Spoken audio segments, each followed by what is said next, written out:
Creamline nagkaroon pala ng matinding adjustment kaya nanalo sila sa game 2 nila dito sa semifinals kontra sa Petrogas Angels at hindi po nandaya. And bago natin yan ipagpatuloy mga kaibigan, huwag kalimutan mag-like and subscribe and pahit ng notification bell. Maraming salamat po. Siguro naman mga kaibigan, marami sa inyo ang nakapansin sa starting 6 lineup po ng Creamline Cool Smashers, which is binago nga po nila.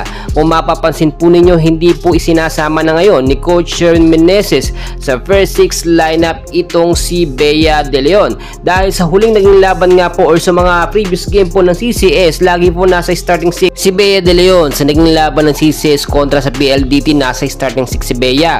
Kaya hindi sa laban ng CCS kontra sa Chocomucho sa unang game sa semis ay nasa starting 6 lineup din po itong si Bea De Leon. Pero nakita natin biglang nagbago po yan pagdating sa game 2 nila kontra po sa Petrogas Angels. Hindi na po kasi sinasama ni Coach etong si Bea De Leon sa starting 6 lineup, which is naging effective naman at okay naman sana sila. Pero nakita naman natin mga kaibigan na yung solid lineup po ng Creamline ngayon ang ginagamit ni Coach Sherwin Meneses, which is pang semis at pang finals po talaga. Makikita nyo naman kung paano talaga nag-adjust itong si Coach. Nasa first 6 eto nga pong si Alyssa Valdez, Negrito, Risa Sato, Fangs Panaga, Tots Carlos at Gemma Galanza. Yan naman po mga kaibigan talaga sinasabi natin, dahil noon marami nagsasabi bakit hindi pinapasok si Risa Sato at hindi pinapalitan itong si Bea De Leon. So nangyari na nga mga kaibigan yung sinasabi natin ng big adjustment ng CCS. Well, sa naging laban naman kontra sa Petrogas Angels, wala pong pandaraya dyan mga kaibigan, no? Yung mga nagsasabi ng daya ang CCS, mga bashers po yun or mga fans ng Petrogas Angels. And very obvious naman mga kaibigan, ng Petrogas Angels dinidiskartehan para mawala ang momentum ng Creamline. Tatawag yan ng challenge kapag ka nasa kainitan ng laban ng game. Kung titignan po ninyo mga kaibigan, para sa